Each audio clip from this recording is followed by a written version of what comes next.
Muy buenas tardes a todos. Damos una cordial bienvenida a este seminario web que tiene que ver con el grupo de seguridad de la información.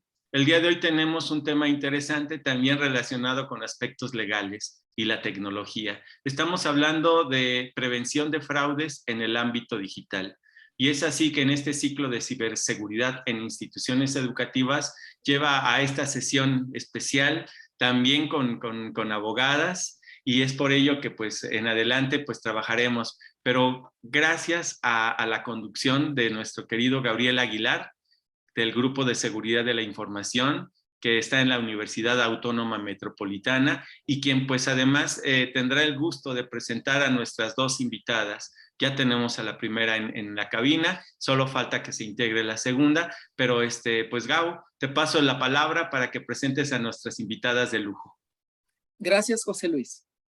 Buenas tardes a todas y todos. Gracias por estar aquí. El Grupo de Seguridad de la Información del Comité ANUYESTIC les da la más cordial bienvenida al cuarto webinar de la tercera temporada.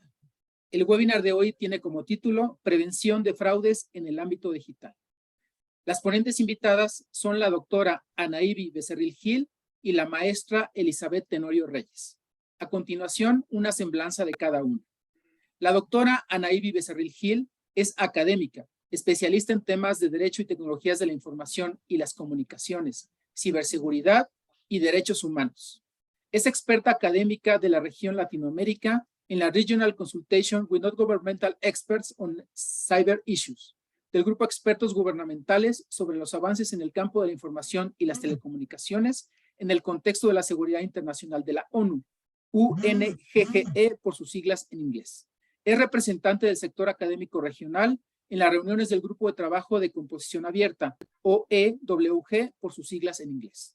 La maestra Elizabeth Tenorio Reyes es licenciada en Derecho por la Universidad del Valle de México, donde obtuvo el lince de oro de su generación por alto rendimiento académico.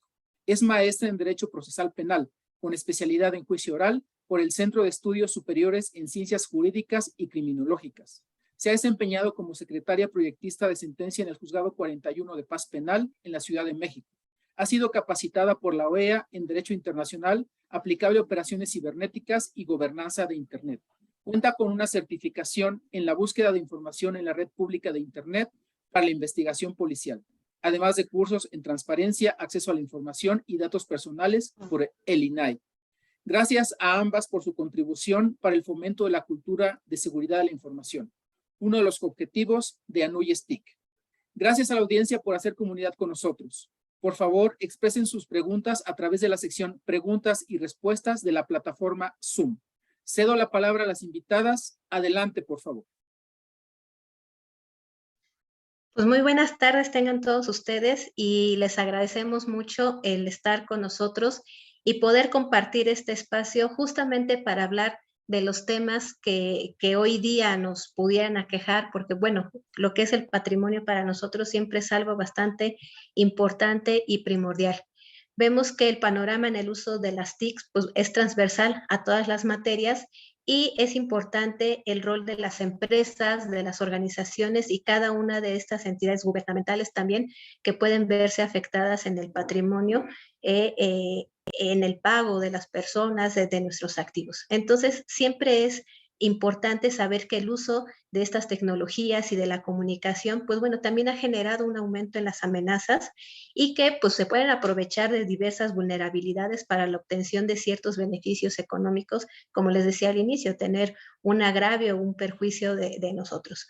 Esta evolución de las TICs, que es a nivel mundial, tenemos un amplio margen para poderlo realizar y que bueno, hoy día ya tenemos muchos reportes en todos lados, desde temas que van, a lo mejor podría alguno decir de algo muy sencillo, ¿no? Como el phishing, ¿no?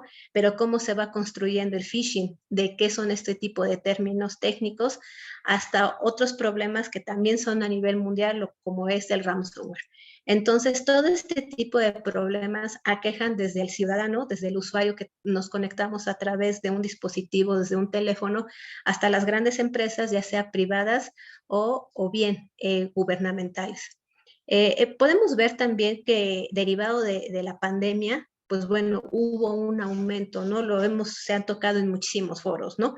Todos nos fuimos justamente a esta parte de entrar al internet, de realizar compras, cuando muchos no teníamos, ni sabíamos, ¿no? Por ejemplo, cómo se hacía una compra en línea. Cuando ni siquiera sabíamos cuáles eran los dígitos, a lo mejor sí se ocupaba una tarjeta de crédito, pero no sabíamos como tal que esos 3 últimos dígitos de allá eran tan importantes. Y muchos de nosotros, ¿qué hicimos? No, pues hasta mandamos fotos, ¿no? De nuestras tarjetas de crédito por el frente y por detrás también, para que no hubiera duda de que esos eran los números correctos. Entonces debemos tomar en cuenta que justamente la ciberseguridad, el primer paso para estar ahí es la prevención. Porque ya hoy día justo derivado de esta parte de las plataformas, del acceso a la red, las instituciones bancarias y el comercio tuvo que evolucionar a través de estas operaciones en línea, tanto para las transferencias de dinero, de mover nuestras mercancías, de que al quedarnos en casa no tuviéramos tanta afectación económica como las que hubo. Y pues bueno, hubo empresas pequeñas que las pymes y las MIPYMES, ¿no? Que algunas tuvieron de plano que cerrar, porque bueno, no pudieron hacer frente y que además tuvieron algunas cuestiones de lo que es la usurpación de identidad. Esta es de las partes importantes que podemos estar. De entrada podemos hablar de usos seguros de la banca en línea, ¿no? Como uno de los primeros pasos. Yo quiero acceder al comercio digital, quiero hacer uso de las tecnologías. ¿Por qué? Porque estoy ya viendo que hay productos y que hay servicios que me son necesarios y que a lo mejor también puedo explotar y que eso me lleve a tener un modelo económico de negocio. También vemos que estos modelos grandemente, pues hay empresas que han crecido, las llamadas startups, ¿no? Que hace ya varios años, por ejemplo, ahí cuando teníamos de los primeros libros, ¿no? De derecho informático, ¿quién se iba a imaginar el término de startups? Hoy prácticamente a 20 años, ¿no? El Convenio de Budapest nunca nos habló de que pudiera haber una startup y que pudieran hablar como tal de una usurpación de identidad. Simplemente el derecho cambia y las cosas van cambiando y evolucionando. Por eso estos nuevos modelos de negocio son tan importantes y su protección como para el usuario común es bastante importante. Entonces, cuando nosotros, por ejemplo, ingresamos a la banca en línea, ¿cuáles son como las recomendaciones generales que tendríamos que tener?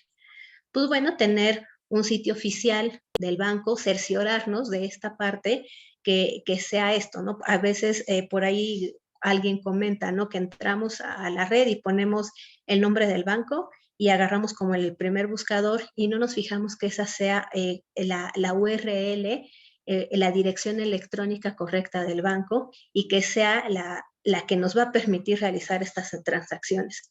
También debemos tomar en cuenta que hoy día ya también en las tiendas de las plataformas, pues bueno, están las apps. Tenemos que verificar que estas apps sean las correctas del banco para evitar proporcionar nuestros datos, que son bastante importantes.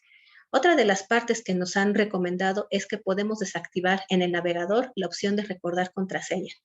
Esta parte que todos siempre nos ponen que contraseña para el banco, contraseña para el correo, contraseña para la plataforma de la red social, todo este tipo de contraseñas que podemos tener para autentificarnos. Tenemos también el uso de la firma digital, la contraseña de la firma digital. Tenemos un amplio gama de contraseñas. La parte importante es que todas sean diferentes y siempre nos decimos, ¿y cómo voy a recordar entre 5, 6 u 8 contraseñas? ¿No? Teléfonos, pues traen sus aplicaciones para gestionar contraseñas. Podemos tenerlas en lugares seguros, en donde únicamente nosotros sepamos, y siempre utilizar el tipo de contraseñas que sean aquellas que les decimos phraseword, ¿no?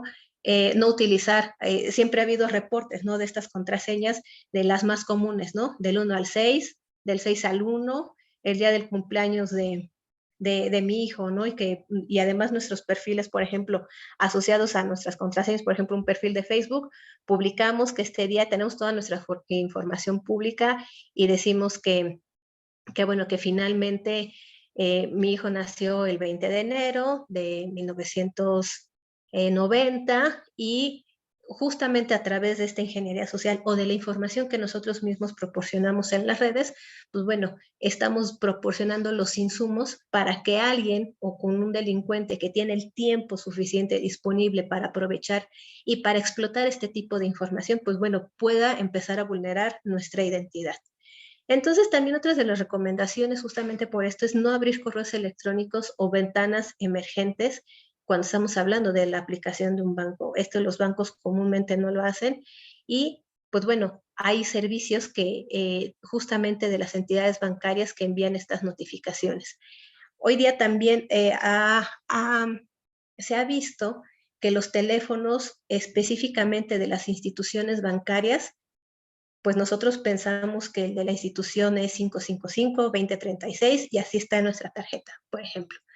Y recibimos una llamada de ese mismo número diciendo que es el banco.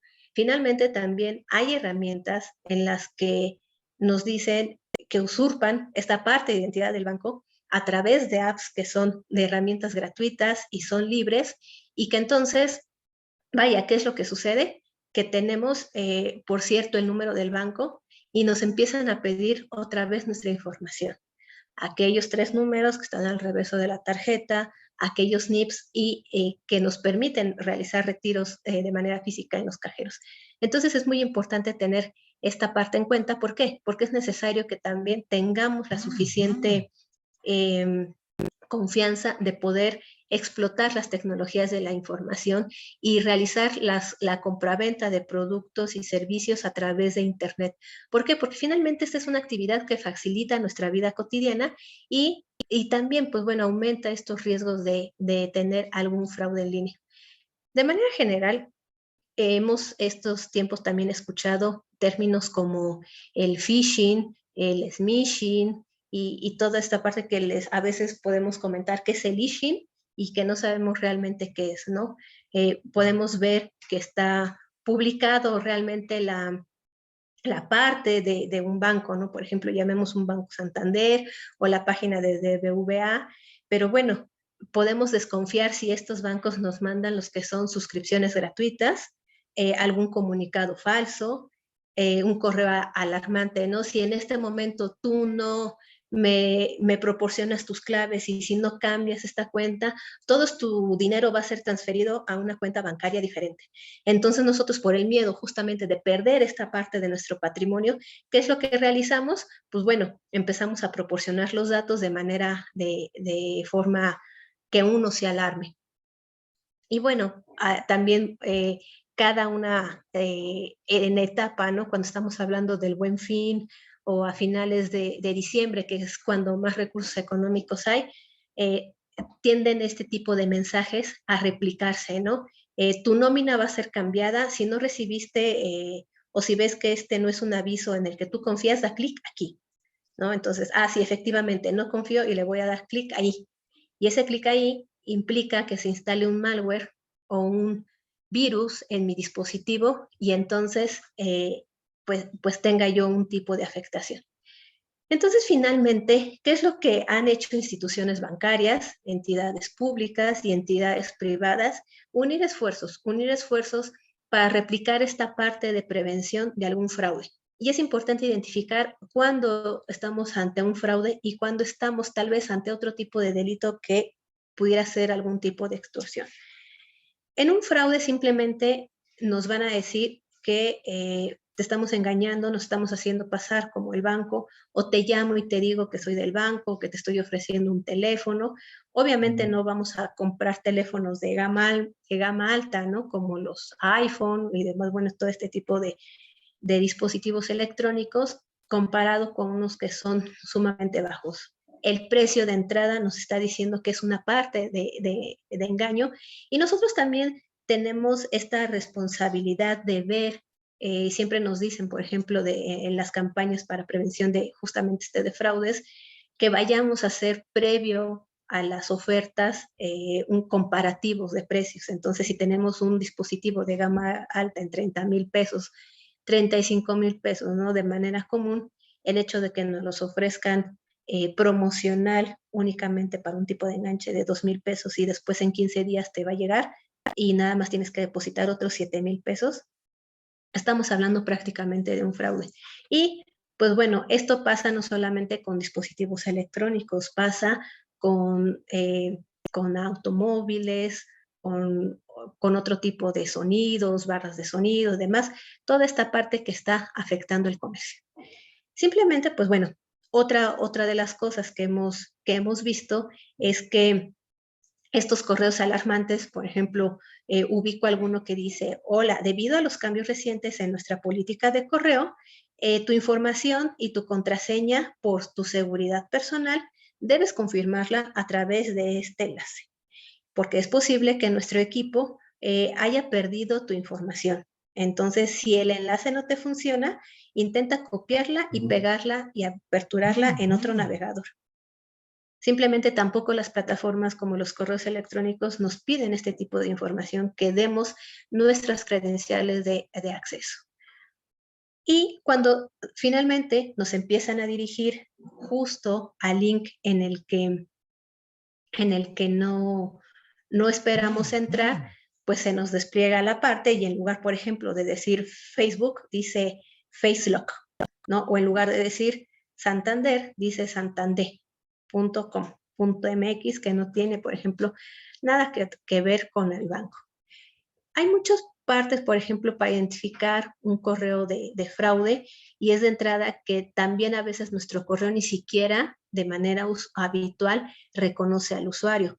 El asunto parece ser tan alarmante para nosotros que entonces nos obliga como a verlo, ¿no? Esta es como esta parte de técnicas y de ingeniería social.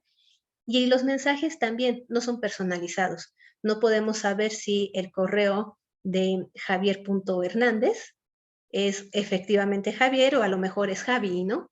Aquí porque tenemos un nombre, pero a lo mejor dice Javi 23, ¿no? Y la persona ni siquiera se llama Javier, o es una mujer que su nombre es Javiera.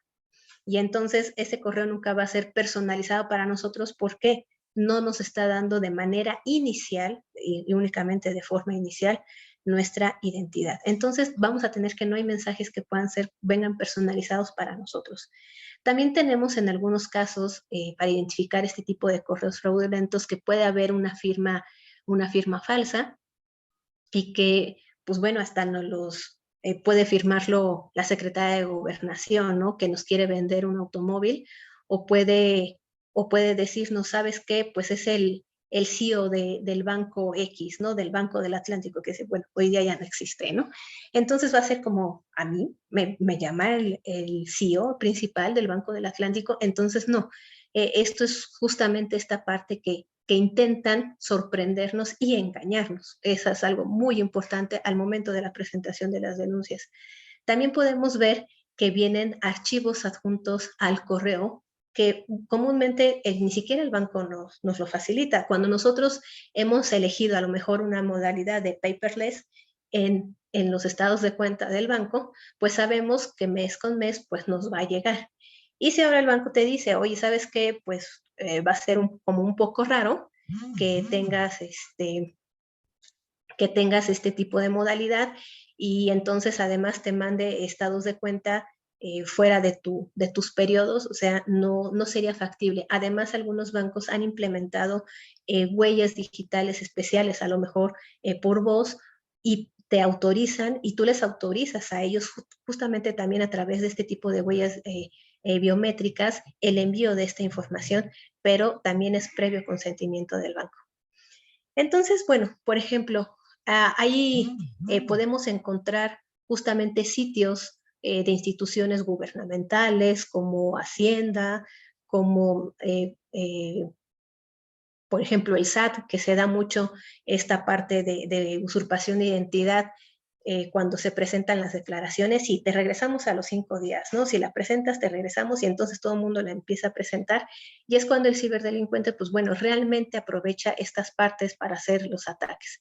También, por ejemplo, se han identificado de bancos, no solamente de bancos, ¿no? También de entidades de automóviles, ¿no? De Chrysler, de todo este tipo de marcas, que, pues bueno, van a vender de igual forma un carro, una camioneta, que sabemos que nueva de agencia nos puede costar más de 400,000 pesos, pues por una ganga que debemos aprovechar, pues bueno, también lo que nos dicen es, en 200,000 te la dejo.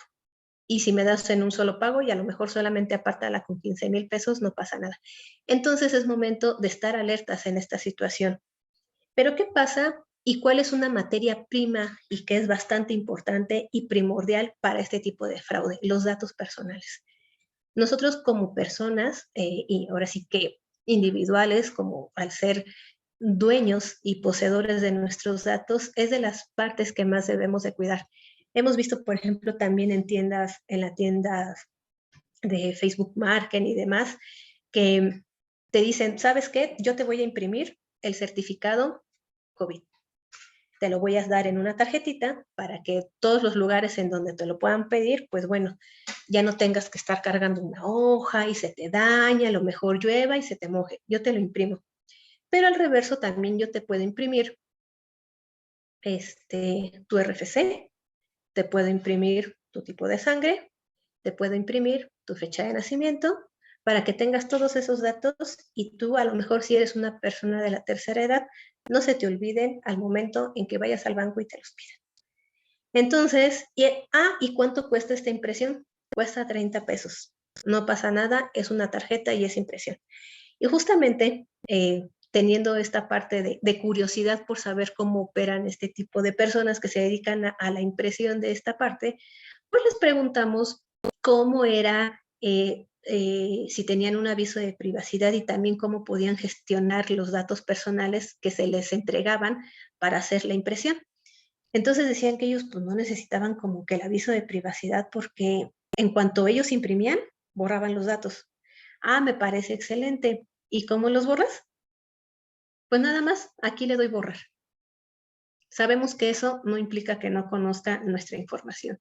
Entonces es importante que este cuidado de los datos lo tengamos, pero también si somos una empresa que se dedica al tratamiento, porque este es un tratamiento de datos, cumplamos con las especificaciones legales para poder hacer debidamente este tratamiento y no vulnerar de alguna manera al usuario. ¿Por qué? Porque es muy fácil que nosotros podamos crear una página web en línea y decir que ofrecemos ciertos servicios y muy probablemente, y así lo seamos, comerciantes que actuamos de forma ilícita.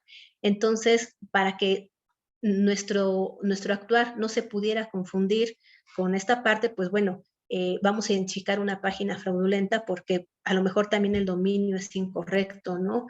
Si nosotros somos .com.mx y de repente al darle clic me direcciona a un .uk que es de otro país, pues entonces no es coherente lo que yo estoy haciendo.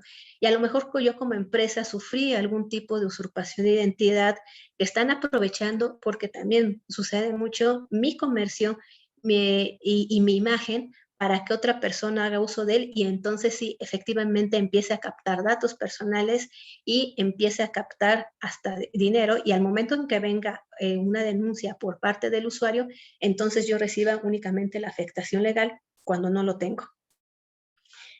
Pero ¿cuál es la parte importante que debemos también de prever? Para este tipo, previos a ser víctimas de este tipo de delitos que nos pueden afectar gravemente, uno, debemos mantener actualizados nuestros sistemas operativos y antivirus de manera particular. Escribir correctamente la dirección de nuestro sitio web al que vamos a visitar y verificar que las páginas sean auténticas, que sean las correctas y no tengan. No abrir enlaces que sean de usuarios desconocidos, siempre tener estos controles en las plataformas de redes sociales en los que podamos estar ahí presentes y pues bueno, saber que justamente toda esta información puede ser vulnerada. Y como les decía en un inicio, ¿no? Es muy padre, pues, oye, tengo que hacer una transacción, yo te mando la foto de mi tarjeta de crédito o de mi tarjeta de débito y además te la mando por el reverso a personas que a lo mejor por la urgencia o demás se los damos. No podemos hacer esto, ¿por qué? Porque empezamos a resentir un daño. En esta parte tiene una peculiaridad, yo sé que se le envié a Javier Hernández, ¿no? Sé que se la mandé a él y que él muy probablemente pudo haber hecho mal uso de esta parte. Pero si tenemos estas medidas de prevención, es importante porque vamos a evitar ser víctimas de la comisión de un evento delictivo. ¿Y por qué digo también que es importante? Tenemos identificada a una persona, pero en muchos de estos casos no tenemos identificados a las personas, las ligas de acceso a las que nos mandan o que nos redirigen, pues básicamente están en el extranjero y no tenemos forma de hacerlo o forma de ubicarlos.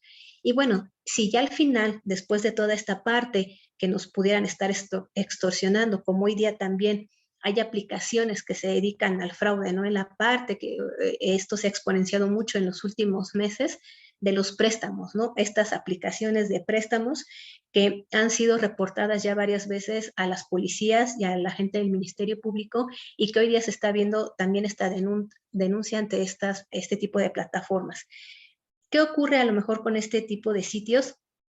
Uno proporciona y les damos exceso de permisos, ¿no? A estas apps les damos exceso de permisos, pueden entrar no solamente a nuestros contactos, entran también a nuestras fotografías, entran a nuestro micrófono, y les permitimos todo este acceso y al final, en algunos casos, pues se ha generado algún otro tipo de delitos como que acceden a las fotos íntimas de las personas y entonces entran a esta parte, les damos todo el acceso y empiezan a amenazarlas con publicar estas fotos. Hoy día sabemos que si esto se refiere a mujeres, pues bueno, estarían transgrediendo pues estos ordenamientos legales. Y entonces es factible no solamente hacer la denuncia por el fraude, sino también por otro tipo de conductas que lleguen a vulnerar no solamente nuestra información, sino también nuestra intimidad y tener amenazas. Entonces estamos hablando que lo mejor el haber proporcionado de manera sencilla toda esta información respecto de la tarjeta de crédito, pues tuvo implicaciones más grandes y que bueno, tenemos que llegar a una parte en específico que es la denuncia. Cuando ya somos víctimas de todas estas situaciones, siempre es el usuario, bueno, o sea, abogado, ¿qué me recomienda hacer? ¿No? Muchos no quieren denunciar. Finalmente, a lo mejor en esa parte de aplicaciones no se genera un daño más grave y a lo mejor lo único que les ha llegado a suceder que únicamente lo que les prestaron fueron entre 200 y 500 pesos. La gente dice, yo no voy a ir a denunciar por esa afectación, realmente a mí no me quitaron nada y es su derecho de hacerlo. Pero otra gente, aunque sea este monto de 200 a 500 pesos, sí es una afectación grave porque pues también si los pidieron era porque no lo tenían, ¿no? Entonces, eso hablando de una cantidad muy pequeña, pero hay gente que pues, la están extorsionando, a lo mejor de hecho ya pagó, no pidió 1,500, 2,000 pesos, los paga y ahora le piden 3,000. Los paga por la extorsión y ahora le piden 5,000 y así empiezan a subir los montos. O justamente la afectación que tuvimos derivado de este robo de identidad que acabamos de detener o de suplantación de identidad, pues oscila hasta en los 2 millones de pesos, hablando de empresas grandes como esas conductas que les llamamos BEC, ¿no? El Business Email Compromise, que únicamente le cambiamos una letra al correo electrónico y pues bueno, de entrada le dijimos al usuario, ¿sabes qué? Este va a ser mi nuevo correo electrónico, tuvo ahí alguna vulnerabilidad en su sistema y esta es la nueva cuenta a la que vas a depositar. Este también es un tipo de ataque. Pero ¿cuál es otro tipo de ataque? Les decía que también ha sido de manera importante en los últimos tiempos, es el llamado ransomware. El ransomware, estamos hablando de un secuestro propiamente a la información de nuestros dispositivos y antes pues secuestraba nuestra información y se hacía el pago y por ahí en algún momento hubo un llamado incidente que era el secuestro de la información por el virus de un policía, ¿no? Y que llegaba a las instituciones, que podía ser la Policía de Ciudad de México, podía ser la entonces Policía Federal, podía ser cualquier institución de seguridad y cuando les mandaban el correo, ¿qué decía el correo? ¿Has estado viendo pornografía? Otra vez ingeniería social, ¿no? Has estado viendo pornografía y entonces yo que soy la policía de Perú me he dado cuenta y tienes que hacer estos pagos, ¿no? Ese era un tipo de ransomware. Hoy día los ransomware que tenemos vienen por grupos específicos que a lo mejor sí están en Berlín, que a lo mejor están en Ucrania o que a lo mejor están en China. Cuando pasa esto a las empresas, a las entidades, tenemos varias vertientes para actuar. Una de estas es interponer la denuncia. Bueno, de entrada es asegurar el proceso de seguridad de gestión de la información, contener el ataque, iniciar nuestras labores de recuperación. Aparejado esta parte, cuidar toda la evidencia que se está generando de este ataque para que en colaboración con nuestras áreas legales se interponga una denuncia. En esta parte de las denuncias deben ir los hechos, así como en el fraude, así como vamos a hablar de phishing, de smishing y de todo este tipo de cuestiones, los hechos redactados de una forma tal que la gente del Ministerio Público le pueda entender. ¿No? Si estamos hablando de un ataque a una infraestructura, pues como pues nuestros sistemas, nuestros servidores, vamos a ver cuándo fue y qué fue lo que pasó, quiénes tuvieron conocimiento, cómo actuaron para realizarlo y proporcionar las pruebas o lo que es la evidencia. En la parte de fraude, proporcionar estas URLs que les llegaron con estos correos señuelos, ¿no? O los correos propiamente. También proporcionar las imágenes, proporcionar en algunos casos los teléfonos desde los cuales, los números de teléfonos desde los cuales les llamaron, y a lo mejor en algunos casos también saber administrar estos permisos que tienen muchas apps, ¿no? Esta como parte de recomendación, pues esta app tenía todo este tipo de permisos a todos los cuales yo les di acceso. La parte de denuncia es muy importante tenerla bien establecida. ¿Para qué? Para que la autoridad se guíe por esos hechos y a través de esos hechos pueda solicitarle diligencias específicas a qué autoridades.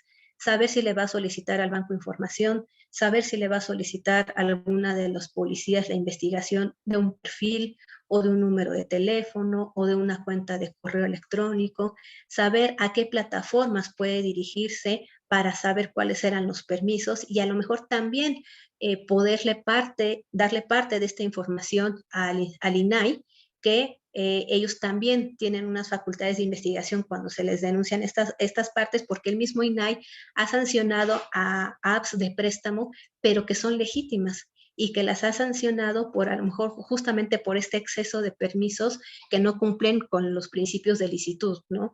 Que no cumplen justamente con estos permisos, las ha sancionado y ha investigado algunas otras que han suplantado estas apps que sí son legítimas, que sí se dedican al préstamo de dinero, como cualquier otra empresa, cobran sus comisiones, están reguladas, están en Hacienda y demás, pero también suplantan su identidad y ellas también se ven vulneradas en esta parte. Entonces, cuando nosotros hacemos una buena relatoría de hechos ante la autoridad, lo que podemos hacer es llevarlas de la mano para poder presentar esta denuncia justamente también con las evidencias, hablando justamente de imágenes, de cuentas de correo electrónico, que la autoridad pueda investigar. Entonces, esta es parte muy importante para las recomendaciones de manera general. Y veo que también ya está incorporada la doctora Anaí Becerril. Pues bueno, hasta este momento sería mi intervención y les doy las gracias a ustedes por su atención y creo que tendremos todavía un espacio para responder preguntas, entonces no sé si después Gabriel nos pueda comentar al respecto. Aquí tenemos a Anaídi. Hola, muchas gracias. Perdón, una disculpa que hoy internet no cooperó conmigo. Una disculpa por la tardanza. Igual no quiero prender la cámara porque no me quiero arriesgar a que se pierda la conexión, perdón.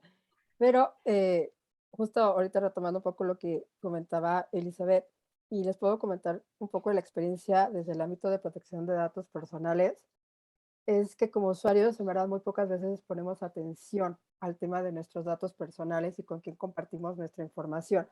Más allá de que muy pocos, la verdad, y siempre les pregunto, ¿cuántos de ustedes leen los avisos de privacidad antes de buscar tener esa app que necesito en ese momento porque necesito generar alguna funcionalidad o necesito tener algo?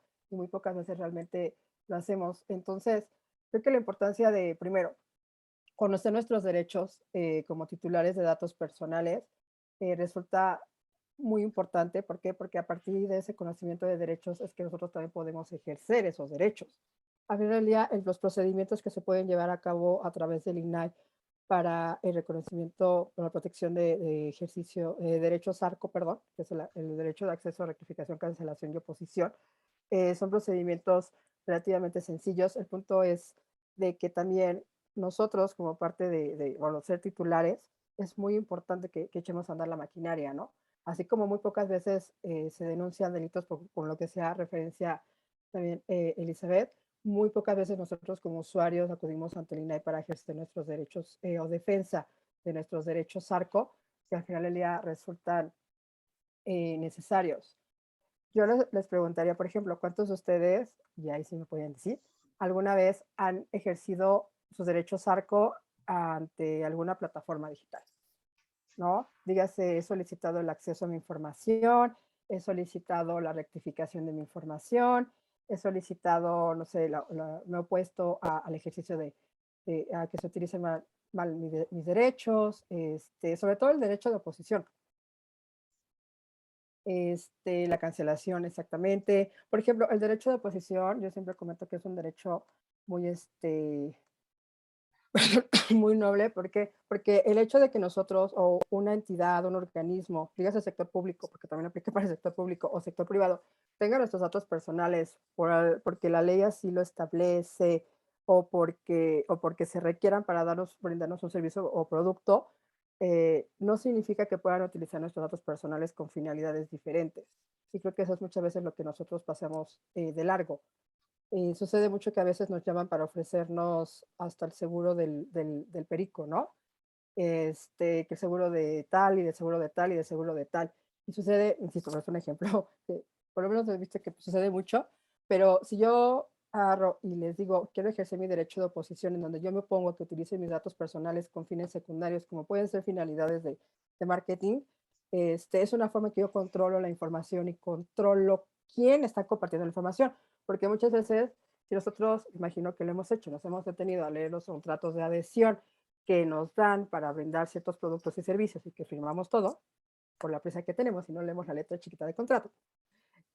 Muchas veces dice aquí, autorizo que mis datos personales sean utilizados con fines de marketing y se hagan transferencias a otras subsidiarias, o inclusive luego damos autorización a transferencias internacionales, porque ellos deben avisarnos si va a haber una transferencia internacional en nuestros datos. Nosotros tenemos que hacer esa manifestación de la voluntad específica de que sí queremos hacerlo y tachar literalmente el cuadrito, y muchas veces lo hacemos. Es cuando perdemos el control de nuestra información, porque a veces esta información va a dar a lugares donde nosotros ni siquiera sabemos con quién lo están compartiendo.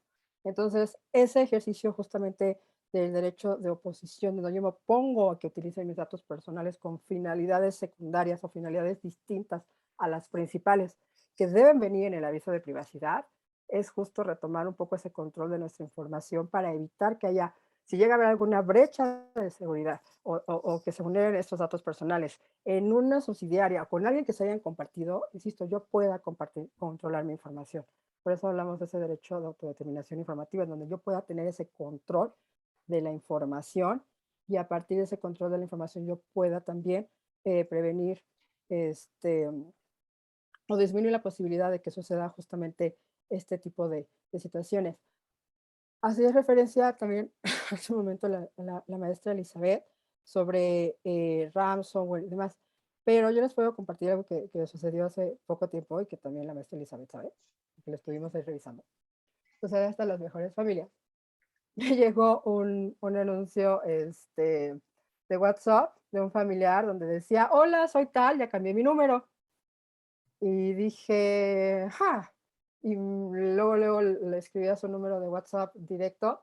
Y le dije, oye, ¿ya cambiaste tu número? Porque me está apareciendo un número de un prefijo, pues creo que es de Michoacán, o no me acuerdo si era de Culiacán, era de un lugar de esto. Digo, yo soy de Morelos, tengo el prefijo 777, también lo ven feo, pero este era también como que diferente, ¿no? Y me dice, no, no he cambiado nada. Le dije, híjole, creo, porque sobre todo, inclusive en la imagen de WhatsApp aparecía una imagen de esta persona. Le dije, creo que se están haciendo pasar por ti, ¿no? Y si me llegó a mi mensaje y ya estuve preguntando a otros contactos, también le habían llegado este mensaje, le dije, creo que tuvieron acceso a tu base de contactos y esta persona que está haciendo pasar por ti en WhatsApp está mandando toda la información igual a toda tu base de contactos. Entonces, ahí justamente lo que buscamos primero fue contener el daño. Le dije, oye, ¿qué respuesta tienes que dar ahí? ¿Cuál es tu plan de respuesta? Sobre todo eso, ¿no? Debes tener un plan de respuesta. notifica a todos tus contactos que no eres tú, vamos a buscar cómo vulnerar tu información. Recordemos que al final del día, pues muchas veces los contactos que tenemos en WhatsApp se encuentran o se obtienen o se encuentran sincronizados con los contratos de los contactos que tenemos guardados en un correo electrónico. Entonces, a lo mejor no vulneraron la información de tu teléfono, de WhatsApp, sino vulneraron la información que se encontraba en tu correo electrónico donde generaron los contactos. O sea, hacer esa búsqueda detrás o esa ingeniería en reversa de saber dónde, porque al final del día tenemos tan sincronizada nuestra información con tantas cosas que muchas veces también perdemos ese control de saber de dónde pudieron haber vulnerado o obtenido esta información. Digo, al final del día estuvimos comentando ahí unos temas con el atacante, obviamente no sabía con quién estaba hablando y no pasó más de 3, 4 mensajes donde dijo, oye, tengo un problema, por favor ayúdame, necesito que me deposite 5,000 pesos. Y a todos los contactos de esta persona se los envió, ¿no? Entonces, muchas veces es, y en verdad me escucha mucho el decir, es que a mí que me van a quitar, no tengo nada que esconder, y es que el punto es de que a través de nosotros pueden llegar a nuestros contactos, hacerse pasar justamente por nosotros y que alguno de nuestros contactos, derivado de la confianza que nos tenga, realmente llegue a depositar este dinero. Porque muy pocos tenemos esas buenas prácticas de que si sabemos que vulneraron o si nos llega un mensaje raro de una persona, a hablar y preguntarle a esta persona, oye, este mensaje es tuyo, oye, verifiquemos, ¿no? Entonces, creo que, insisto, es muy importante que hagamos también estas revisiones de dónde tenemos sincronizada nuestra información, con quién la estamos compartiendo. Si nosotros vamos a aceptar en un aviso de privacidad, revisar realmente que las finalidades se ajusten, como decía Elizabeth, ¿no? El INAI sanciona si los avisos de privacidad resultan ser desproporcionales, si se piden más datos de los que realmente se requieren. Sobre todo consideremos que ahorita muchas de las aplicaciones que utilizamos en nuestra vida diaria no nos piden tanto para autenticarnos un NIP, sino ya nos están pidiendo datos biométricos. Y ese es otro nivel de preocupación, porque al final del día los datos biométricos, que son información de nosotros y que es muy difícil eliminar porque tienen características únicas, de cada uno de nosotros, son los que cada vez más utilizamos para autenticarnos en sitios, ¿no? El de utiliza tu voz para autenticarte, el de utiliza una selfie para autenticarte, el de pon tu huella para autenticarte, es no solamente dar datos personales, no solamente utilizar un password, sino ya dar información de lo que nosotros somos para cada vez más buscar esa seguridad y tener esas medidas de autenticación. Entonces también por eso la importancia de cuidar nuestros datos personales y en específico nuestros datos biométricos. Pongámonos a pensar, les invito a que hagamos un ejercicio de reflexión. ¿Cuántos datos biométricos damos para autenticarnos para los productos y servicios? ¿No? Insisto, no solo son datos personales, son datos biométricos y que al final del día si hacemos una asociación, por ejemplo, de que hay plataformas en donde nosotros podemos identificar a usuarios y que al final del día esa identificación corresponde a un dato biométrico, pues les estamos dando información de que esa persona es quien dice es que se supone que sea y a partir de ahí, pues bueno, pueden poner otras vulnerabilidades. Ahí llevo solo algunos comentarios o ejemplos de ejercicios que a lo mejor pudiéramos hacer para proteger nuestra información. E insisto, ningún sistema es infalible, ninguno lo es, pero lo que buscamos es disminuir la probabilidad de que nos suceda algo. Y si nos llega a suceder, tener un plan de respuesta nos puede ayudar a contener ese daño que puede venir justamente por el mal uso de nuestra información. No sé, perdón, si quieren que empecemos porque veo que hay varias preguntas y podemos empezar a contestarlas sobre la marcha. Sí, veo por ahí Gabriel, creo que hay un buen de preguntas para Anaí y bueno, también para Elizabeth. Sí, una y una. Sí, gracias a todas y todos por las preguntas expresadas. Vamos a darle salida a la mayor cantidad de ellas. Creo que una de las que son clave dentro de esta conversación con usted, doctora, con usted, maestra, es qué hacer ante un caso o una afectación por usurpación de identidad. Digo, en México creemos que las leyes no son tan sólidas en ese respecto, entonces, ¿qué hacer en caso de una situación de este tipo? Bueno, finalmente es sí realizar la denuncia, como les comentaba, ante las autoridades. Tenemos tipificada la usurpación de identidad, por ejemplo, tenemos alrededor como de 20 estados que la tienen en su legislación.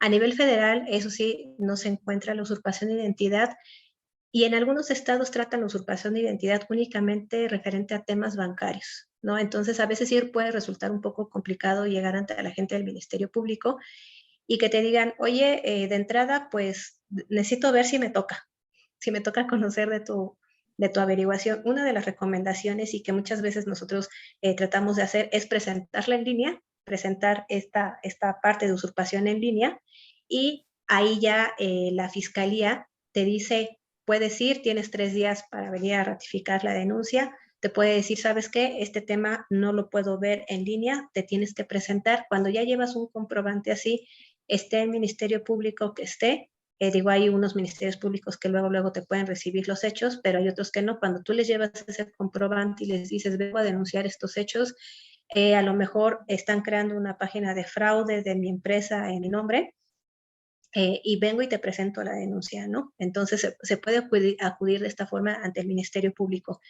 La usurpación de identidad, los estados que yo, por ejemplo, vi de este análisis que la tienen mejor tipificada es el Estado de México y también parece que Chiapas, porque abarcan gran espectro de estas conductas y no se enfocan únicamente a temas bancarios. Pero les decía, sí, es muy importante la relatoría de los hechos y llevar aquellos elementos que donde nos estén usurpando, ¿no? Si es una página de nuestra empresa, que nosotros somos Ópticas J, ¿no? Así se llama, y a la otra le dice J y el logo también tiene algo diferente y a través de este están captando la información para cometer el fraude, llevar lo que nosotros sí tenemos como administradores, cómo dimos de alta nuestro sitio y demás, y también presentar las imágenes que pueden ser extraídas por peritos, ¿no? ¿Y qué es lo que también se puede hacer? Se pueden reportar a la misma empresa donde está almacenado este sitio y decirle, ¿sabes qué? Me está usurpando mi identidad, y podemos adjuntarle que ya se interpuso una denuncia. ¿Qué es lo que va a pasar? Muy probablemente el host, por sus políticas de privacidad, lo dé de baja, pero la información ya no está. También lo que podemos hacer es presentar la denuncia y pedirle al Ministerio Público que a través de su unidad especializada cibernética, ya sea de alguna de las unidades cibernéticas que están en los estados o también lo que es hoy Guardia Nacional, antes Policía Federal, reportarle junto con esta denuncia esta parte y pedirles que el Ministerio Público que resguarde el sitio y lo puedan entregar de manera posterior en cadena de custodia. Estas unidades también lo pueden hacer, nosotros también como particulares lo podemos pedir. Gracias. En este contexto de seguimiento a una brecha de seguridad que implica una vulneración o divulgación de información personal o confidencial, hay otros países, otras legislaciones como la de Estados Unidos, en la que las organizaciones tienen un tiempo límite para notificar a terceros de que ha sucedido una vulneración de este tipo. ¿En México existe algún tipo de legislación que obligue a alguna institución financiera, por ejemplo, a notificar que ha sucedido este tipo de vulneración? Si quieres, esa la contesto yo. A ver, aquí hay algo muy importante a considerar. Nosotros en nuestro país tenemos legislación tanto en el ámbito particular, no sé si me dejen compartir la pantalla rapidísimo y si quieren les muestro ahí una diapositiva que tengo al respecto. Tenemos el marco de la Ley Federal de Protección de Datos Personales, que justamente es relativa al tema de los datos que tratan los particulares, y tenemos la Ley General de Protección de Datos Personales en posesión de sujetos obligados, que hace referencia a todos estos sujetos obligados en virtud de la Ley General de Transparencia y que los obliga respecto a los principios de tratamiento de los datos personales. La Ley Federal, en su artículo 20 justamente y su reglamento, hace referencia, y les pongo aquí el artículo, que las vulneraciones de seguridad ocurridas en cualquier fase de tratamiento que afecten, y ojo, dice que afecten de forma significativa los derechos patrimoniales y morales de los titulares, serán informados de forma inmediata por el responsable al titular. El responsable es quien justamente decide sobre el tratamiento de datos personales. Si llega a haber alguna vulneración por parte de un encargado, que es la persona física o moral, que a nombre de ese responsable está tratando los datos personales, pues bueno, ese tendrá que notificar al responsable, y el responsable, insisto, debería notificar a los titulares. Aquí el punto es que la ley dice que afecten de forma significativa. En este sentido, es el responsable quien hace esa valoración de la afectación de forma significativa a los titulares. Muy importante lo que dice también la ley es qué es lo que se tiene que informar.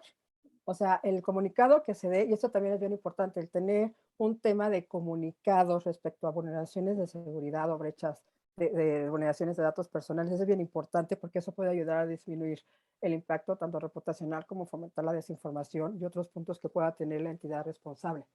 Lo que dice es que debe tener la naturaleza del incidente dentro de lo que se pueda y obviamente no impacte otros temas que se puedan seguir de investigación, cuáles fueron los datos personales comprometidos, cuáles son las recomendaciones que se le dan a los titulares. Entonces, cambien su contraseña o hagan este ajuste en específico atendiendo justamente a la vulneración que haya sido, cuáles son las acciones correctivas que se están llevando a cabo y muy importante, cuál es el canal de comunicación oficial a través del cual se van a brindar más comunicados. Eso para brindar certeza, pero haciendo referencia a lo que establece la Ley General de Transparencia y Protección de Datos Personales.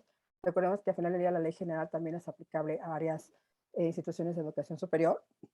Aquí sí es obligatorio. En la ley federal no es obligatorio que el responsable notifique al INAI, notifique al órgano garante. No es una obligación.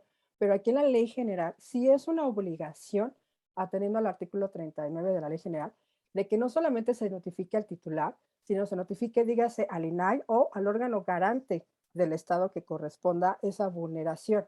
Y lo que dice también la ley en ese sentido es de que una vez que se confirme que ocurrió la vulneración de datos personales, el responsable tiene hasta 72 horas, y ojo con el hasta, no tienen que cumplir 72 horas, tiene 72 horas para notificar sin dilación alguna tanto al titular como al INAI o al órgano garante del estado de que se trate, ¿no? Y aquí justamente hace referencia a cuáles son las circunstancias, qué datos personales justamente son los que pueden afectar esos derechos patrimoniales o morales, dígase bienes, información fiscal, historial crediticio, ingresos, cuentas bancarias y demás.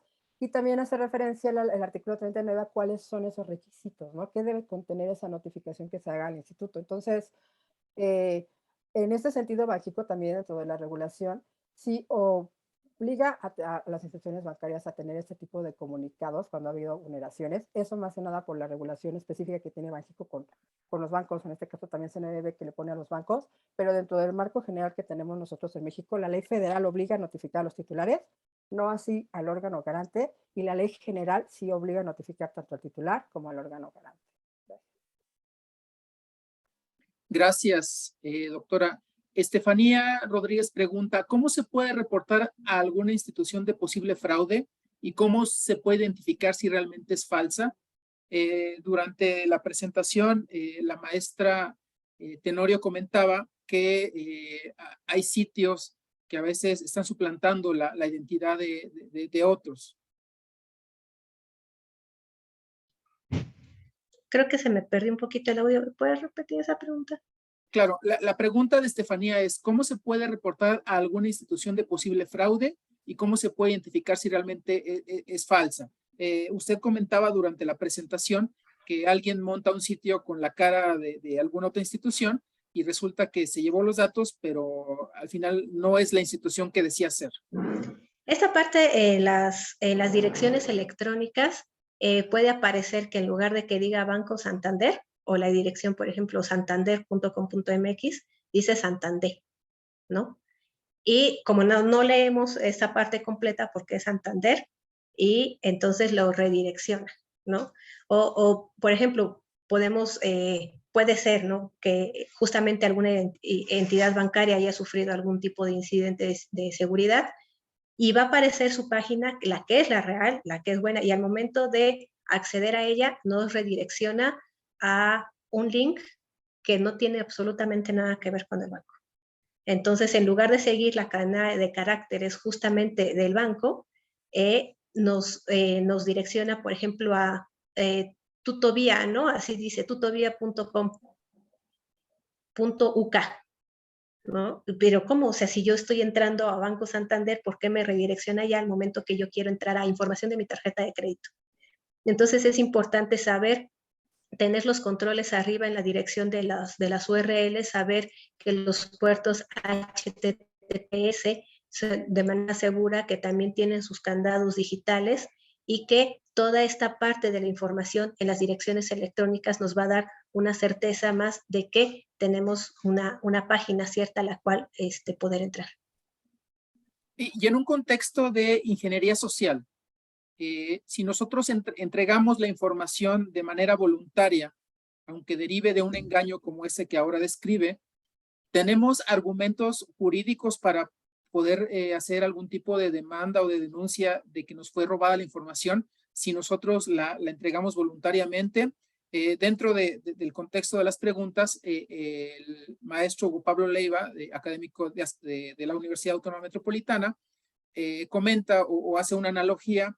Cuando a alguien le roban un auto y en su declaración dice, es que yo le entregué las llaves, se rompe como que esa protección que tenemos los usuarios, porque yo se las entregué voluntariamente. Es algo semejante en el caso de la ingeniería social que nos desprotege el entregar la información, aunque sea derivado de un engaño. Lo que sucede, sí, fíjate que hay esta cuestión, las políticas de los bancos te están diciendo que yo como banco nunca te voy a pedir tus contraseñas. Yo como banco no te voy a pedir tu información personal. Cuando tenemos esta parte de ingeniería y nosotros la empezamos a ingresar y que no tenemos estos controles como de seguridad, pues bueno, sale que el acceso a la plataforma fue justamente a través de nuestras credenciales. En esta parte de la analogía, cuando me quitan, por ejemplo, el carro, de alguna manera es un robo sin violencia, ¿no? No estamos como que entregando tan voluntariamente las llaves del automóvil porque te lo estoy pidiendo so pena de yo poderte causar un daño, ¿no? Mira, aquí traigo, o como dicen, ¿no?, algunos delincuentes, aquí traigo la chota y si tú no me lo das, pues mejor ya cállate con las llaves y dámela, ¿no? No es tan voluntariamente. En esta parte es un engaño y que te dice el banco, yo nunca te voy a pedir eso. Al momento en que yo valido que tú entregaste tus credenciales porque no tienes los controles de seguridad, es que entonces el banco entrega la responsabilidad. Ha habido casos específicos de que sí, el banco tuvo por ahí algún tipo de vulneración y que dicen los usuarios, es que yo no entregué nada, ¿no? Yo sigo teniendo mi plástico, ¿no? Yo sigo teniendo mi plástico, yo sigo teniendo mi tarjeta y hay cargos no reconocidos, hay movimientos bancarios en mi cuenta y yo no entregué credenciales, yo no entregué contraseñas, yo no entregué nada de información. Ahí el banco es el que se tiene que hacer responsable y hay también un criterio de los tribunales en el que dice que el banco tiene la carga de la prueba de demostrarte que tú hiciste los movimientos a través de tus propias credenciales. Gracias. En este contexto de asegurar la identidad o tratar de garantizar que la identidad es de únicamente la persona que está tratando de entrar a un portal, por ejemplo, ¿cómo podemos protegernos de entregar los datos biométricos? Alguien, igualmente, el maestro Pablo le pregunta, ¿nos podemos amparar por entregar este tipo de información? Aquí, Dado que prácticamente nos están obligando a entregarlos. fíjate que aquí es muy importante el precedente que se estableció ahora con el PANAUT. Ustedes tuvieron la oportunidad de darle seguimiento, justamente lo que se establecía era, se establecía la obligación y sobre todo que el IFT iba a ser órgano autónomo que iba a tener esta base de datos biométricas. Y en general lo que decía la reforma era de que iban a soltarse datos biométricos, ni siquiera decía cuáles, ¿no? Datos biométricos son muchos, ni siquiera decía cuáles, para poder tener servicio de telefonía. Y justamente dentro de los argumentos que en su momento expuso el INAI y otras organizaciones que también presentaron diversos amparos, justo para defender ese uso de datos biométricos que resulta desproporcional, era de que bueno, insisto, además de no cumplir con los principios del tratamiento que va mucho hacia la proporcionalidad, ¿no? Que los datos personales que te soliciten sean proporcionales a las finalidades a las cuales se va a tratar esa información. Entonces, uno de los argumentos sociales justamente era esto, que no se cumplía con ese principio al momento de que no se establecían los datos personales. Y otro muy interesante también hacía referencia a que la finalidad de tener una línea telefónica no va tanto ya en el sentido de la misma línea o del uso de la línea que damos, sino de que a través de esta línea nosotros tenemos acceso a tener un teléfono y que puede ser un smartphone y que a través de este smartphone nosotros podemos tener internet y podemos tener acceso a la información, ¿no? Se hizo un análisis muy interesante respecto a este punto. Pero sí, como bien lo dice, cada vez más estamos nosotros entregando nuestros datos personales a cambio de ese tipo de autenticación. Solo recordemos que hay diferentes formas en que nosotros nos podemos autenticar en un sistema y que varias plataformas aún así nos dan las opciones. Por ejemplo, Para el tema de la autenticación se hace con la huella digital en los bancos, ¿no? Respecto a que podamos hacer ciertas operaciones. Lo que dice la circular de Banxico es que puede ser ese medio y en caso de que no se tenga, por ejemplo, credencial de lector, nos podemos identificar con otras 2 identificaciones. Entonces ahí yo puedo tener esta opción y tengo esta opción de no entregar mi huella a lo mejor, sino poder identificarme con otras 2 identificaciones. Les digo porque yo lo hago. Entonces llego con mis 2 identificaciones y sabe, la circular de Banxico establece que para este movimiento puedo yo entregarte esta identificación y esta identificación, aquí está, y así ya no entrego a lo mejor mi huella biométrica. Insisto, deben darnos esas opciones. Al final del día no puedes condicionar, brindar un servicio y un producto a cambio de ciertos datos. Insisto, sobre todo si resultan desproporcionales. Entonces ahí nosotros tenemos que tener mucha atención a ver los avisos de privacidad, ver qué nos están pidiendo, para qué nos están pidiendo y cuáles son las opciones. Y si consideramos que realmente es desproporcional y afecta nuestros derechos, como en este caso la entrega de datos biométricos, podemos ir ante el INAI y ejercer este derecho para que a partir de nosotros también, insisto, echemos a andar la maquinaria y se vayan generando este tipo de resoluciones que se consideren precedentes para mantener un mayor control de nuestra información. Gracias, doctora. Aprovecho esta respuesta para contextualizar con la audiencia que una de las conclusiones de esta sesión es la corresponsabilidad. Lo acaba de mencionar una de nuestras ponentes. Tenemos que conocer y ejercer nuestros derechos. Entonces, es algo creo que de lo que podemos llevarnos como una conclusión importante de esta sesión, el saber a qué tenemos derecho, conocer un poquito de cómo está connotada la ley. Y voy a mencionar, no entrego mi biométrico porque la ley o alguna legislación me da el derecho de identificarme con 2 identificaciones, en este caso impresas, para este propósito. Cambiando a un contexto un poco más técnico, el maestro Hugo Pablo Lega pregunta, ¿el ransomware ya está tipificado como delito? De manera general, el ransomware es un acceso ilícito. Así, por ejemplo, una conducta de defacement, al modificar el sistema informático, es una conducta delictiva que ya la tenemos justamente en el Código Penal Federal. Aquí, además, justamente de este acceso ilícito al sistema, que hoy día la legislación indica que debe de estar protegido por un mecanismo de seguridad, no olvidemos que en la parte de delitos informáticos se da mucho el concurso de delitos. Efectivamente, el fraude se da a través, por ejemplo, el fraude se da a través del phishing, pero tenemos la creación de la página del banco, ¿no? Tenemos el robo de los datos personales. Estamos infringiendo derechos de autor, el robo de los datos, además de tomar el dinero que se sustrae de la cuenta. Entonces tenemos varias conductas delictivas. En el tema de ransomware sucede algo similar.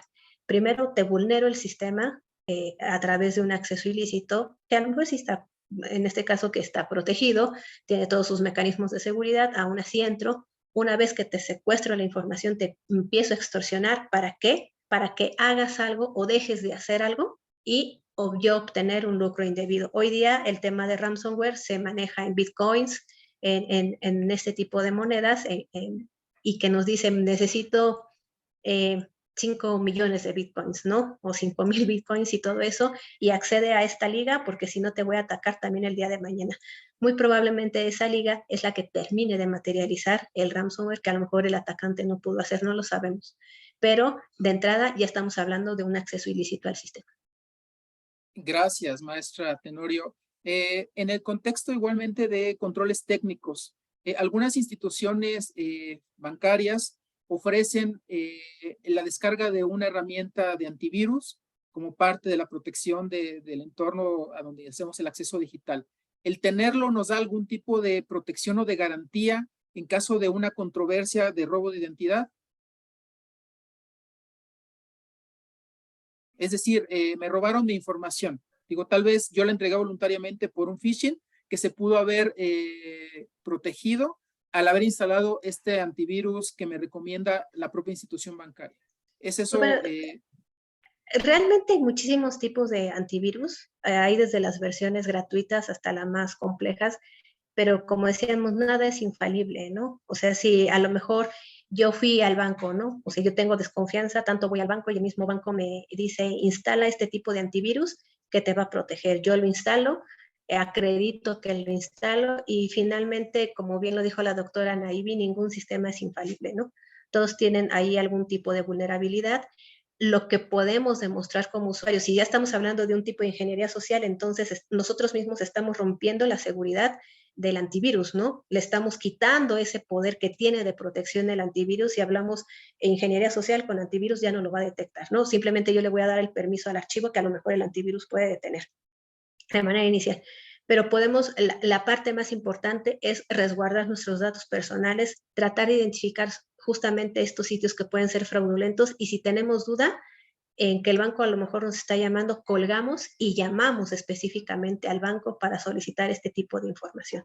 Entonces, todos estos pasos son también a priori para el momento en que ocurra. A lo mejor no compré el antivirus que me dice, que me recomendó el banco. Yo sé que hay uno mejor que ese y entonces ese es el que instalo y me tendría que dar esta protección. Pero si yo de manera inicial no se la doy, puede pasar las barreras justamente de este sistema de seguridad. Gracias, maestra Tenorio. Aprovecho la respuesta que acaba de brindarnos para contextualizar, creo, una segunda conclusión de esta conversación, que es tener un plan de respuesta. Usted lo acaba de decir, saber al menos a quién recurrir, qué paso seguir en caso de que tengamos alguna afectación. El plan de respuesta es, creo que, otro punto importante para saber contender con este tipo de situaciones de usurpación de identidad. Ya se ventilaron todas las preguntas, al menos en temáticas creo que se tocaron todos los temas. Alguien que sienta que puede aportar alguna pregunta adicional. Perdón, doctora Ana Evi, por favor. Gracias. Nada más ahí vi una pregunta que sí me gustaría responder, si me permiten, que hace justamente relación a lo que establece la Ley General de Transparencia respecto a la publicidad de ciertos datos personales de servidores públicos. A ver, aquí tenemos que tener en cuenta algo. Al final del día, lo que se establece en la Ley General de Transparencia como obligaciones de transparencia, obligaciones de tener cierta información de servidores públicos, atiende tiene un historial, insisto, legislativo, tiene un historial de que conocemos antes había mucho secrecismo respecto a muchas cuestiones. Al final del día, lo que está buscando es transparentar el ejercicio de recursos públicos y que personas que trabajen sean realmente las que dicen que trabajen y no sean otras. Qué personas tienen los puestos, verificar inclusive los currículos para con nosotros como ciudadanos hagamos ese ejercicio y solicitemos rendición de cuentas de que si consideramos que alguien a lo mejor no tiene el puesto o que estamos viendo que a lo mejor está trabajando en diversas áreas y demás, podamos solicitar esa información y hacer evidente este tipo de situaciones, ¿no? Combatir la corrupción, buscar la rendición de cuentas. A eso atiende justamente lo que establece la Ley General de Transparencia. Al final del día, lo que también señala la Ley General de Protección de Datos Personales es de que, bueno, se busca la protección de datos personales, pero al momento de ser funcionarios públicos, al momento de recibir recursos públicos y tener este encargo público, es una forma en que se nos puede restringir un poco más la protección de datos personales. Y eso se encuentra establecido en la ley.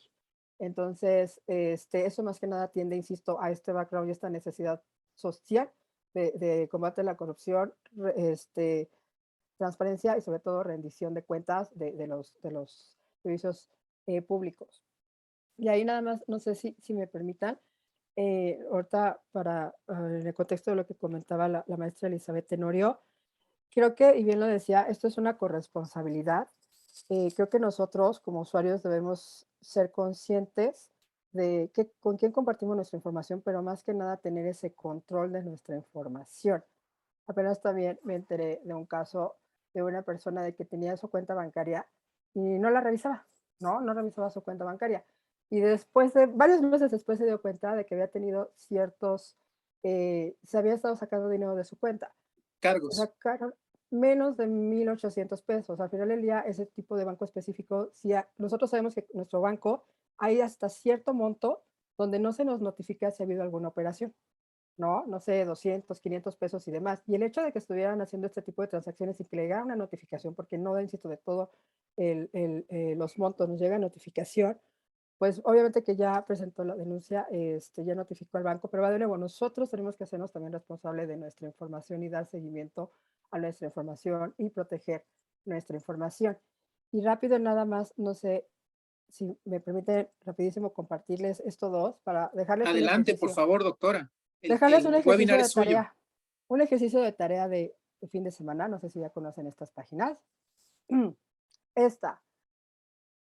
Verifiquen realmente si alguno de sus correos electrónicos alguna vez ha sido vulnerado. Saben que una de las experiencias que dejó el tema de esta página de Marilyn Manson fue de que muchas veces utilizamos los correos institucionales para entrar a páginas que no nos da confianza y que en verdad nosotros como usuarios sabemos que no son tan confiables, pero necesitamos ese descuento, esa información y demás, que utilizamos nuestros correos institucionales, ¿no? Porque dice, no voy a utilizar el mío personal, mejor el institucional, porque a lo mejor me desprendo de ese institucional, y eso implica otras cuestiones también por transparencia, más que protección de datos personales. Pero bueno, esta página ustedes pueden escribir su correo electrónico, cualquiera que quieran, y les va a decir si ha sido sujeto a una vulneración.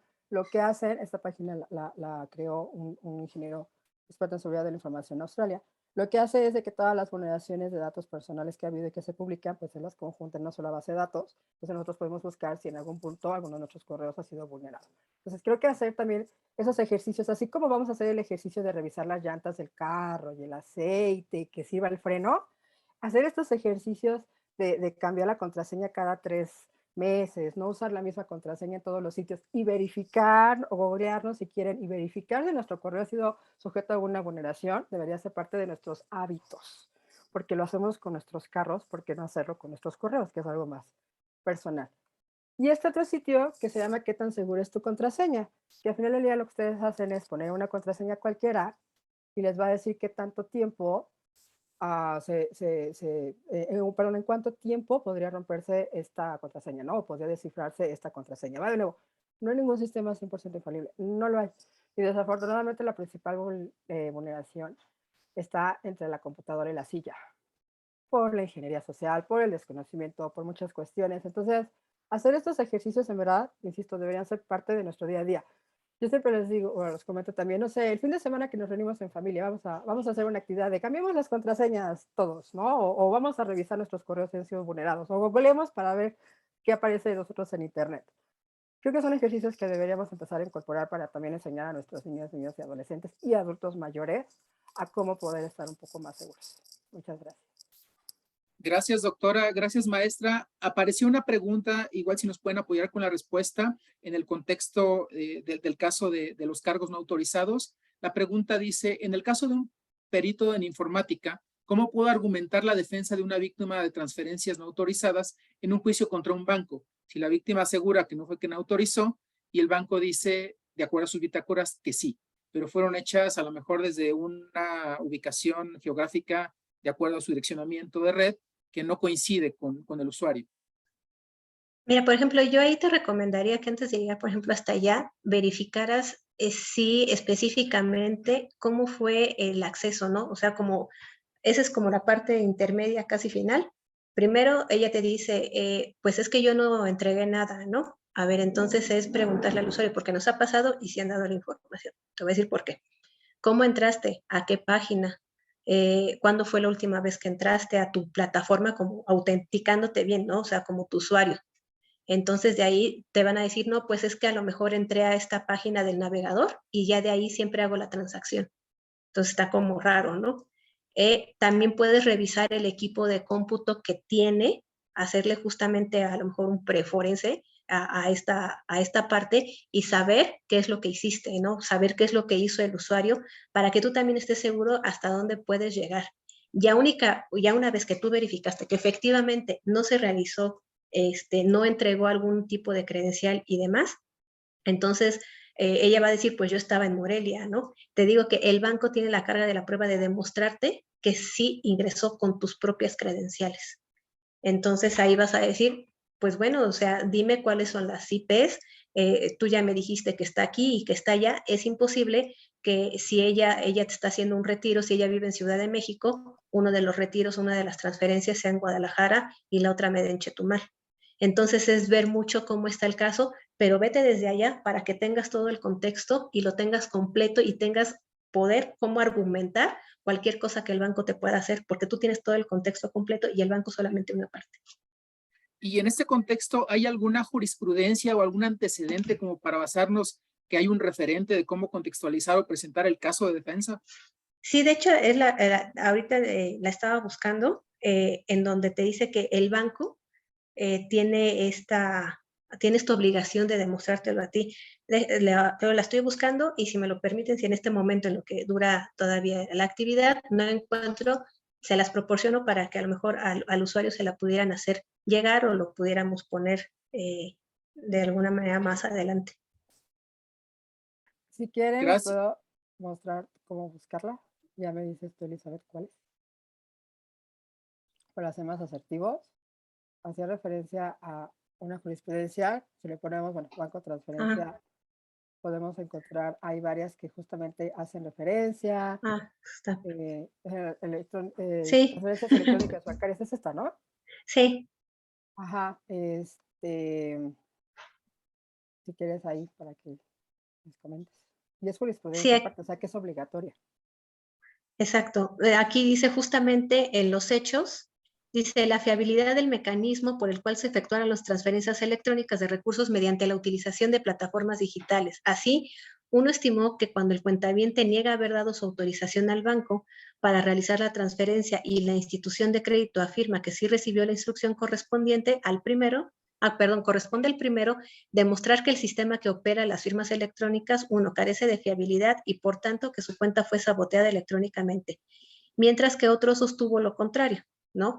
Aquí es justamente esta parte que se da a muchos usuarios, este caso se replica de manera, ahora sí que por todos lados, y pues bueno, nos dice que el criterio, nos da la parte del criterio jurídico.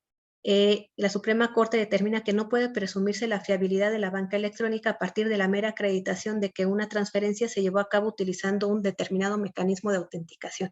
Ya lo decíamos, ¿no? Todo es, no todo es infalible, entonces puede que el banco haya tenido alguna vulneración y no lo sabemos, ¿no? Ejemplo, pues lo que pasó con el tema de SPEI, ¿no? Esa es una vulneración que a lo mejor no fue propiamente al banco, pero sí estuvo afectando al banco. Entonces, ¿cuál es la justificación de este criterio?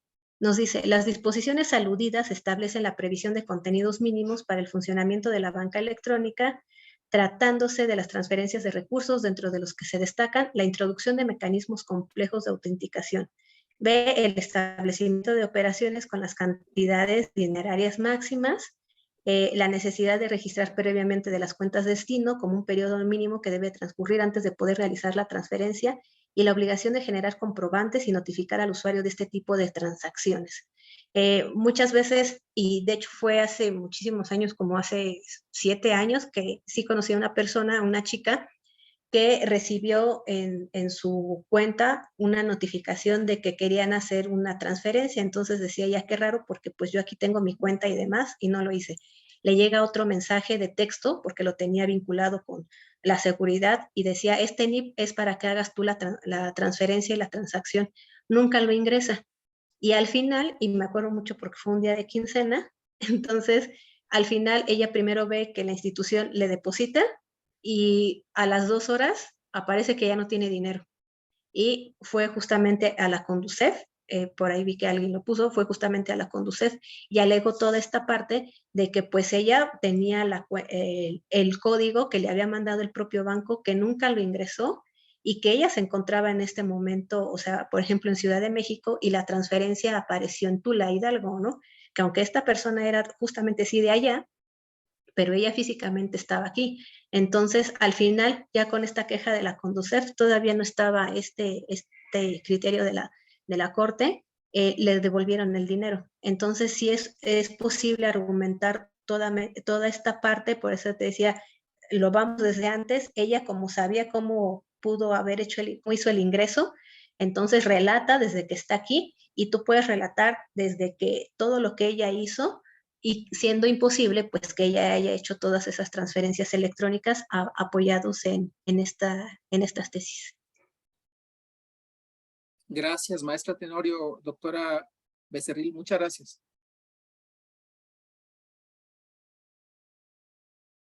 Creo que la ponencia tuvo buenos comentarios en general de la audiencia, a quien también agradecemos su participación para enriquecerla. Creo que se cumplió el objetivo, les agradezco su participación a ambas y sobre todo la interacción con la comunidad, con las respuestas hacia las preguntas. José Luis, por favor.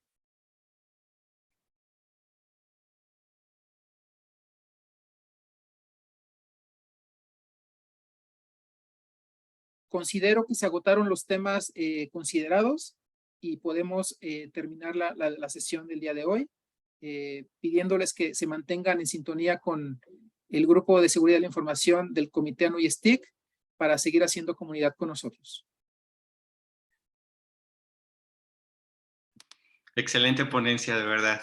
Muchas gracias, Elizabeth, maestra Elizabeth, doctora Anaídi, qué gusto. No digo qué gusto verte, pero escucharte. Y por ahí pusimos tu imagen. Muchas gracias, de verdad. Ya no hay ninguna participación a viva voz, ¿verdad? Y mira que justo just in time, ¿eh? Exacto.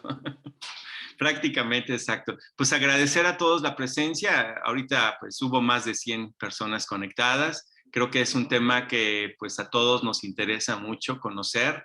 Prácticamente nos estuvieron dando una asesoría jurídica, sin duda. Yo no sé cuánto nos van a cobrar después. No es cierto. Y creo que definitivamente pues agradecemos y esperamos que podamos seguir platicando de estos temas, ¿verdad, Gabriel?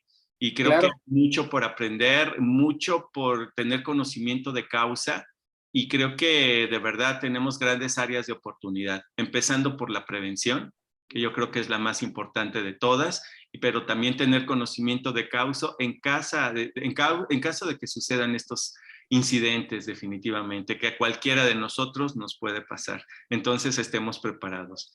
Pues, Gabo, si gusta, les damos que nos den un último mensaje nuestras invitadas de lujo, Elizabeth Tenorio, Anaídi Becerril, por favor.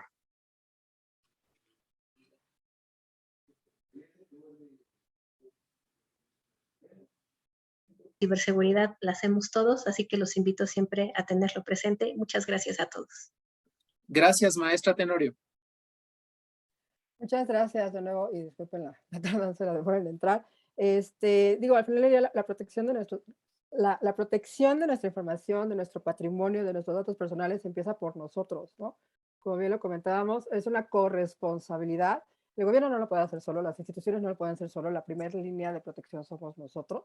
Entonces, conozcamos nuestros derechos y, más importante, ejerzamos nuestros derechos ARCO, porque nosotros podemos ir fijando esos precedentes si no se cumple justamente el tema de la protección de nuestra información. Revisemos los avisos de privacidad y hagamos ese ejercicio de ejercer nuestros derechos ante las plataformas si encontramos alguna irregularidad.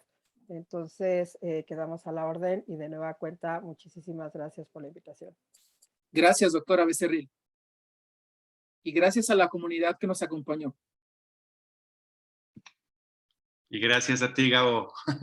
Gracias, damos por terminada la sesión. Muchas gracias. Excelente tarde. Hasta luego, buena tarde. Hasta luego. Hasta luego.